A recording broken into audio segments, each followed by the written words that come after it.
Hello friends, आज की इस वीडियो में हम मॉडल सेट 3 को कवर करेंगे। तो चलिए, फर्स्ट क्वेश्चन है, which of the following properties is not satisfied by an electric charge. तो इलेक्ट्रिक चार्ज का कौन सा प्रॉपर्टीज नहीं है। ए नंबर ऑप्शन पे किया टोटल चार्ज कंजर्वेशन, ये तो होता है। क्वांटाइजेशन ऑफ चार्ज, ये भी होता है। Third number, two types of charge, charge दो तरह का होता है, ये भी होता है। सर्कुलर लाइन ऑफ फोर्स, ये नहीं होता, यानी कि option number D is the correct answer. दूसरा पे चलते हैं, which one of the following charges is possible. तो ए बी सी डी चार ऑप्शन दिया हो, चार में चार्ज का अमाउंट दिया हो, तो उनमें से बताना कि कौन सा नहीं होगा। तो हम सब क्या चलते हैं according to quantisation of charge, Q equal to N E. तो आपको एन को इधर रखना है और क्यू बाई ई। क्यू का वैल्यू आपको दिया हुआ option A B C D से पुट करते जाना, और ई का वैल्यू कितना हम जानते हैं 1.6 इंटू 10⁻⁻19 कूलम। क्यू का वैल्यू यहाँ पे पुट कीजिए, और एन का अगर एन का वैल्यू इंटीजर आ जाता है, क्यू का वैल्यू पुट कीजिए और 1/6 इंटू 10⁻⁻19, इससे पूरा भाग जाके अगर इंटीजर वैल्यू आता है तो वो आपका चार्ज पॉसिबल है। तो चलिए, ऑप्शन नंबर ए पे दिया 5.8, ये 1.6 इनमें नहीं कटेगा। 3.2 ये 1.6 से कट जाएगा, यानी कि option number B is the correct answer. Third number पे क्या है, if a charge on a body is 1 nano coulomb then how much electron are present on a body. क्या कह रहा है कि एक बॉडी पे 1 नैनो कूलम चार्ज दिया हुआ, तो उस पर कितना इलेक्ट्रॉन मौजूद है, ये आपको कैलकुलेट करना है। तो आपका सेम वही प्रोसेस कि क्यू वाई इक्वल टू था एन, ये एन निकालना है। क्यू का वैल्यू कितना है 1 nano coulomb into 1 into 10⁻⁻9 coulomb. नीचे कितना है 1.6 इंटू 10⁻⁻19 कूलम। तो इसको कैलकुलेट, तो आपका ये पूरा आ जाता है 6.25 इंटू 10⁻9 कूलम से कूलम हट कट जाएगा। तो ये आपका देखिए कौन सा ऑप्शन पे है, 6.25 ऑप्शन किसी ऑप्शन पे नहीं है, यानी कि ये दिया हुआ है चारों ऑप्शन, ये चारों के चारों रॉन्ग है। अब 4 पे चल आ जाते हैं। क्वेश्चन नंबर 4 पे क्या कहता है, 3 capacitors each of capacity C are adding in a series connection then the equivalent capacitance will be. अगर 4 कैपेसिटर है, सबका कैपेसिटी कितना सी है, तो उसको सीरीज में जोड़ा गया तो इक्विवेलेंट कितना होगा 1/c। इक्विवेलेंट बराबर होगा 1/c plus 1/c plus 1/c equal to कितना आएगा, ऊपर में 3 आ जाएगा, नीचे एलसीएम 3 इक्वल टू, तो सी इक्विवेलेंट हो जाएगा आपका c/3, यानी कि ऑप्शन नंबर आपका कौन सा है, देखिए option number C is the correct answer. आगे चलते हैं, चलिए। The SI unit of self induction और म्यूचुअल इंडक्शन का दोनों का एसआई यूनिट सेम होता है, क्या होता है हेनरी। आगे चलते हैं 6 नंबर पे, the direction of an induced current in a circuit is always such that it opposite is the cause due to which it produce this law is नमस। उस लो को क्या बोलते हैं, इंड्यूस्ड ईएमएफ के जो अपोजिट करता है, और उसको लेंज लो कहते हैं। 7 नंबर क्वेश्चन आता है, electric flux for Gaussian surface that enclose the 3 charges particles in free space is. 3 charge दिया हुआ है, तो उसका आपको इलेक्ट्रिक फ्लक्स निकालना है। तो 5 equal to total number of electric flux 5 बराबर कितना होता है Q/ε। ये हम लोग गॉसियन सरफेस गॉस लॉ से जानते हैं। तो यहाँ पे total Q1 plus Q2 plus Q3 कीजिए, और नीचे में एप्सिलॉन नॉट। तो Q1 प्लस Q, तो उसका वैल्यू पूरा आता है आपको कैलकुलेट करने, तीनों को ऐड कीजिएगा तो 8.85 इंटू 10⁻⁻19, और नीचे में आ जाता है, इसका वैल्यू आता है आपका 8.85 इंटू 10⁻⁻12। तो आपका जो ऊपर वाला होता है, तो उसका वैल्यू आ जाता है, पूरी कट जाएगा, बस बचेगा आपका 10 टू द पावर 3। तो आपका कौन सा ऑप्शन सही है, देखिए option number A is the correct answer, 10 to the power 3। 8 number पे, 2 parallel conductor carrying current in opposite direction will be. अगर अपोजिट डायरेक्शन में कैरी कर रहा तो वो क्या होता है, रिपेल होता है। Option number B is the correct answer. 9 number बताइए, यूनिट ऑफ मैग्नेटिक फील्ड का यूनिट क्या होता है। इसका होता है आपका वेबर पर मीटर स्क्वायर। या अगर देखना चाहते हैं तो हम सब जानते हैं क्या, कि मैग्नेटिक फ्लक्स पर होता V इंटू एरिया। तो फाई के इसका होता है वेबर WB बटा एरिया का होता है मीटर स्क्वायर। तो V का वैल्यू वेबर पर मीटर स्क्वायर आ गया। अगला चलते हैं 10 नंबर पे। Which material has highest electrical conductivity. Electrical conductivity किसका सबसे ज़्यादा होता है? ये आपका होता है सिल्वर का। सिल्वर, उसके बाद आता है कॉपर, उसके बाद आता है एल्युमिनियम, उसके बाद लास्ट में आयरन का। 11 नंबर पे point charge Q is placed in electric field is the force experience by the charge will be. ये होता है आपका Q into B, Q into E, Q E. Ohm's law is valid, ये तो आपका set 1 में था, ये कांस्टेंट होगा। 30 नंबर पे parallel plate capacitor has two square plates with equal and opposite charge. The surface charge density on the plates are plus sigma and minus sigma respectively in the region between the plates. The magnitude of the electric field. Electric field का magnitude निकालना है। तो हाँ, तो समझ लीजिए। देखिए, ये तो पैरेलल प्लेट कैपेसिटर है स्क्वायर शेप में। अगर इस पर चार्ज है प्लस सिग्मा, इस पर चार्ज है माइनस सिग्मा, यहाँ पे इलेक्ट्रिक फील्ड निकालना है। यानी एक प्रोटॉन यूनिट पॉजिटिव चार्ज रखेंगे तो इस पर फोर्स किधर लगेगा? इधर। इलेक्ट्रिक फील्ड का डायरेक्शन इस डायरेक्शन में, और ये नेगेटिव सिग्मा चार्ज है तो ये आप इसको अट्रैक्ट करके दोनों का इलेक्ट्रिक फील्ड का डायरेक्शन इसी और मीन्स दोनों का इलेक्ट्रिक फील्ड का ऐड होगा। तो इसके लिए होता है सिग्मा बाय 2 एप्सिलॉन, और इसका होता है सिग्मा बाय 2 एप्सिलॉन। दोनों को ऐड कीजिएगा तो कितना आएगा? 2 सिग्मा बाय 2 एप्सिलॉन। 2 कैंसिल हो जाएगा, तो सिग्मा बाय एप्सिलॉन नॉट। तो option number A is the correct answer. अगला पे चलिए 40 नंबर पे क्या दिया हुआ? A parallel plate air capacitor has a capacitance C when it is completely filled with a dielectric constant 5, the percentage increase in a capacitance will be। तो ये आपको निकालना कि परसेंटेज कितना इंक्रीज होगा। हम लोग सब जानते हैं कि डाइलेक्ट्रिक जब डाल देते हैं तो उतना गुना इंक्रीज हो जाता है। तो आप देख लीजिए, पहले आपका कितना था? पहले मान लीजिए C था कैपेसिटेंस, जब डाइलेक्ट्रिक लग दिया तो 5 गुना बढ़ गया 5C, और पहले कितना था C।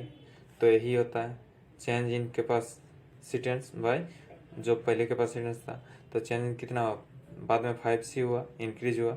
पहले कितना था? C था, इक्वल टू कितना होगा? 4C by C। In percentage में चेंज करना था, 100 से मल्टीप्लाई करेंगे, C से C कैंसिल, यानी कि 400%। तो ऑप्शन नंबर 1 2 3 4 पे देखिए किसी में 400% नहीं है, यानी कि जितना भी परसेंटेज दिया हुआ है इनमें से कोई नहीं होगा।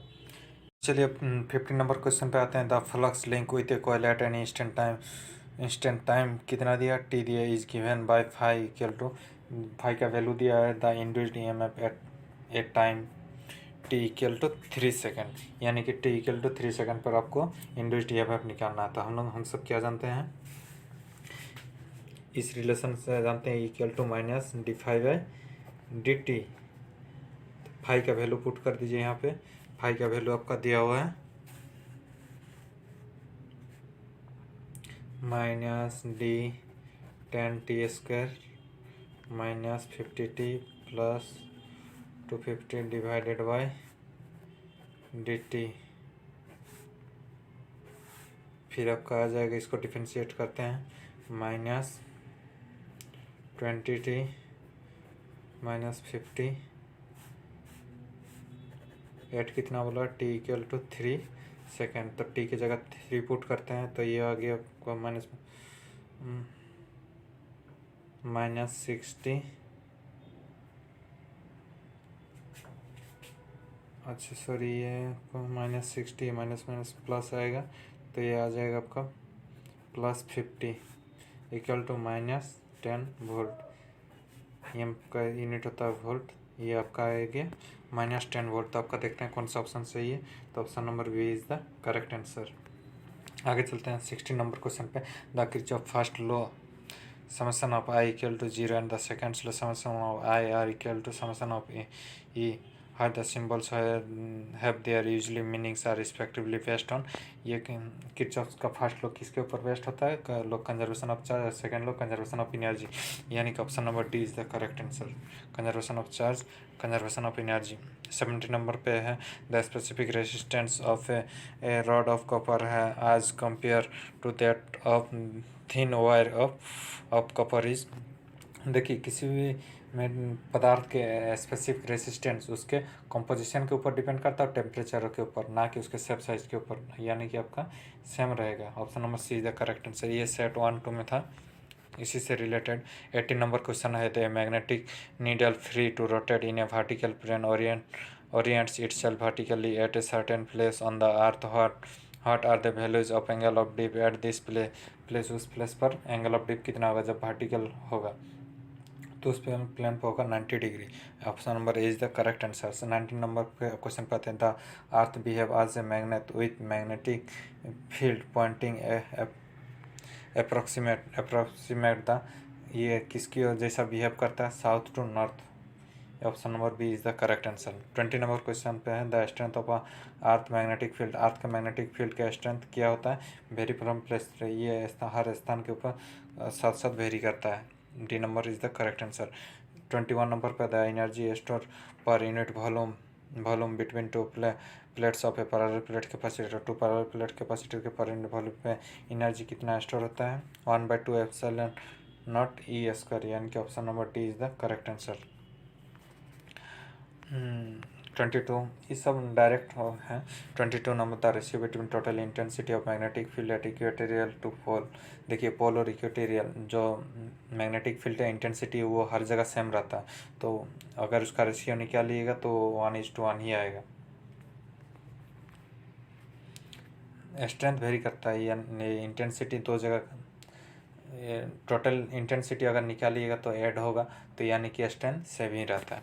Which of the following velocity of the electron determine the current through the conductor. किसी भी कंडक्टर से कितना करंट पास हो रहा वो किससे कैलकुलेट किया जा सकता है? वो आपका डायरेक्ट वेलोसिटी। हम सब क्या जानते हैं? ये वाला फार्मूला आप सब जानते होंगे कि I=NE/AVT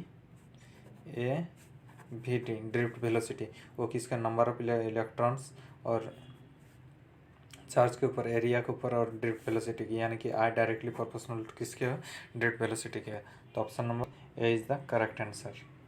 आगे चलते हैं, चलिए।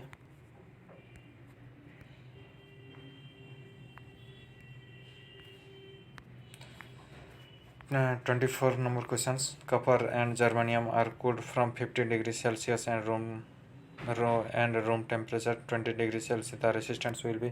देखिए दो धातु का क्या प्रॉपर्टीज होता है कि टेम्परेचर बढ़ेगा तो उसका रेजिस्टेंस बढ़ते जाता है, और सेमीकंडक्टर जर्मेनियम चूँकि एक सेमीकंडक्टर तो उसका प्रॉपर्टीज क्या होता है?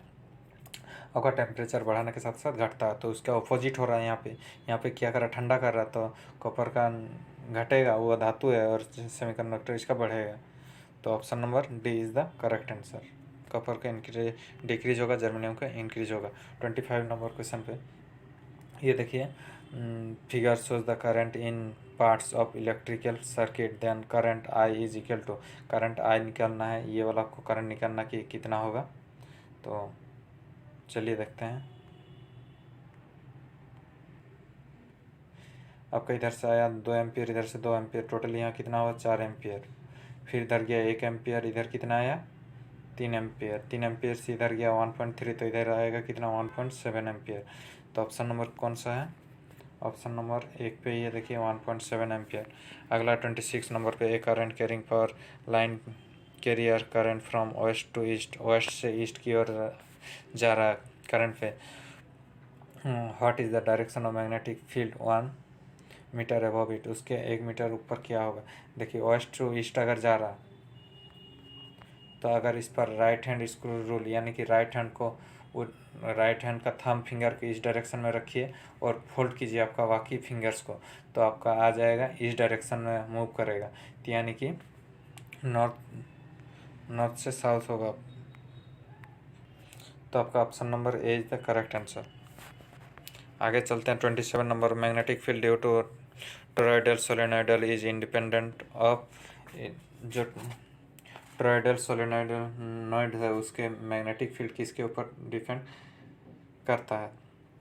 तो चलिए देखते हैं। इंडिपेंडेंट ऑफ यानी कि किसके ऊपर इंडिपेंडेंट होता है, तो उसका फार्मूला जो होता है आपका वो होता है B equal to mu zero N I. तो नंबर ऑफ टर्न्स के ऊपर डिपेंड करता है और करंट के ऊपर डिपेंड करता है। तो किसके ऊपर डिपेंड नहीं करता है, तो ऑप्शन नंबर देखिए पता चल जाएगा आपको। नंबर ऑफ टर्न्स है, करंट है, रेडियस है, तो आपका option number C is the correct answer. Radius के ऊपर डिपेंड नहीं करता है। 28 नंबर क्वेश्चन पे आते हैं। A charge particles move through a magnetic field directly perpendicular to its direction of motion, which of the following quantities of the particle will not change. देखिए जब कोई चार्ज पार्टिकल मूव कर रहा है magnetic field के ऊपर, तो उसका वेलोसिटी तो ऑब्वियसली चेंज कर रहा है। तो मोमेंटम देखिए वेलोसिटी डायरेक्शन चेंज हो रहा है। तो अगर इस डायरेक्शन में मैग्नेटिक फील्ड क्या है, अगर यहाँ पे परपेंडिकुलर 90 डिग्री के अगर आप कोई किसी इलेक्ट्रॉन को मूव कराते हैं चार्ज पार्टिकल को, तो ये सर्कुलर पाथ मोशन करेगा। जब सर्कुलर पाथ मोशन करता है तो हर जगह पॉइंट पर वेलोसिटी का डायरेक्शन चेंज हो रहा है। वेलोसिटी का यानी कि डायरेक्शन चेंज हो रहा है तो वेलोसिटी चेंज हो रहा है, वेलोसिटी चेंज हो रहा है तो मोमेंटम भी चेंज हो रहा है। यानी कि option number B is the correct answer. Speed आपका चेंज नहीं होगा। 29 number question, the force and current carrying conductor in magnetic field. Magnetic field पे करंट कैरिंग कंडक्टर फोर्स कितना होगा, मैक्सिमम कम होता है। ये आपका होता है, हम सब क्या जानते हैं,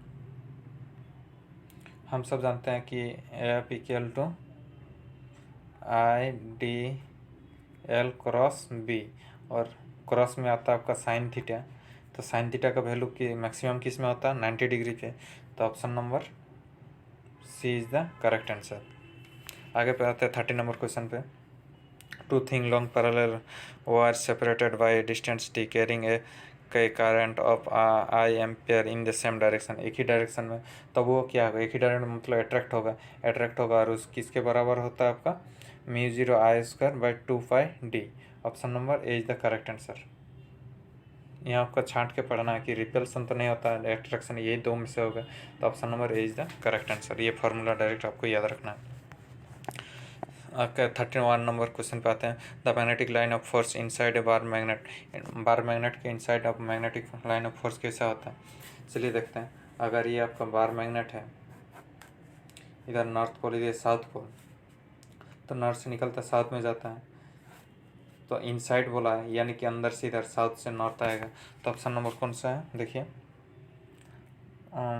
ए नंबर तो नॉर्थ टू पोल साउथ दिया है ना, do not exist depend upon the area। Option number D is the correct answer. Are from south pole to north pole.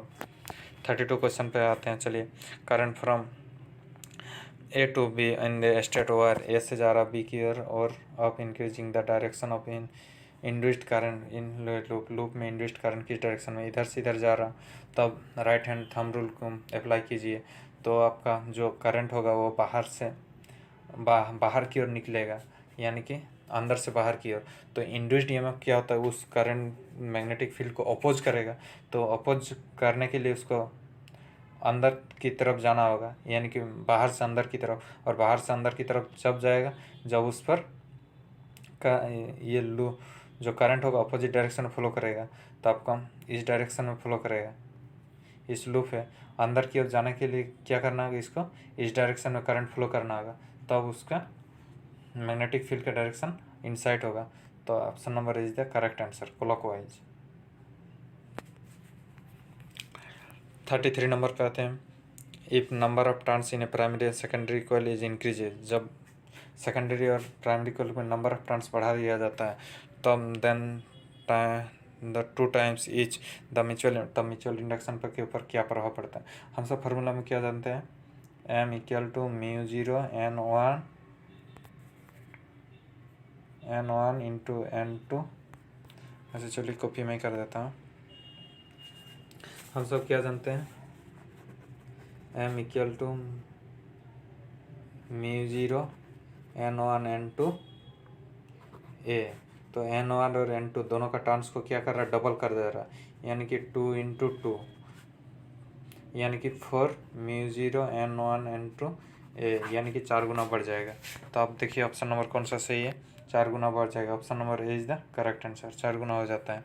34 number के क्या दिया, why the current does not rise immediately in a circuit containing inductance. अगर किसी circuit में inductance लगा होता है तो इसमें करंट अचानक क्यों नहीं बढ़ जाता, क्योंकि उसमें इंड्यूस्ड ईएमएफ होता है। ऑप्शन नंबर ईएमएफ के कारण अपोज करता है ईएमएफ, तो option number is the correct answer. 35 number को क्या बोलता है, when 3 identical balls of 60 watts 20,000 volts rating are connected in series to a 20 volt supply, the power drawn from by them will be, तब वो power कितना draw करेगा अगर उसको सीरीज में कनेक्शन कर दिया जाता है। तो चलिए देखते हैं।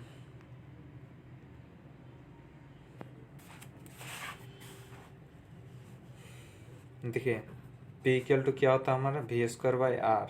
V का वैल्यू कितना दिया, 200 वोल्ट इंटू 200, और R हमको फाइंड करना है।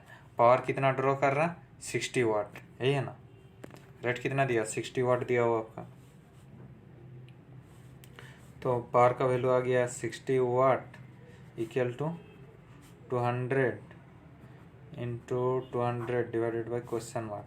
तो इसको निकालना है तो इधर 200 आ जाएगा इंटू 200 डिवाइडेड बाई 60, ये 0 ख़त्म हो गया आपका। ज़रा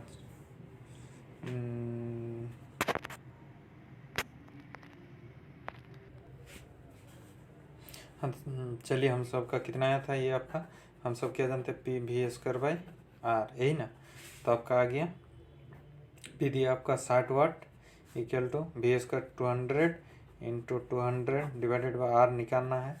तो R का वैल्यू आ जाएगा आपका 200 इंटू 200 डिवाइडेड बाई 60, 0 से 0 ख़त्म, 10 3, यानी आपका हो गया 2000/3। ये R, अगर तीनों R को आप तीनों बल्ब का रेजिस्टेंस जोड़िएगा तो आपका 3R हो जाएगा, तीनों का सेम। तो 3 इंटू 3R, 3 से 3 से कैंसिल, तो R इक्विवेलेंट कितना आ गया, 2000। अब इसको पुट कीजिए एक बार फाइनली, पावर निकालना आपको। तो पावर इक्वल टू V²/R। तो V² यानी कि 200 इंटू 200 डिवाइडेड बाई R कितना हुआ आपका, 2000, यही ना। तो 3 0 ख़त्म, ये 2 और 3 0 ख़त्म, 2 से 2 ख़त्म, यानी कि आपका 20 वाट। तो देखिए कौन सा ऑप्शन सही है, ऑप्शन नंबर आपका ए इज द करेक्ट आंसर। इस प्रकार आपका 35 क्वेश्चन सॉल्व हो गया। चलिए धन्यवाद।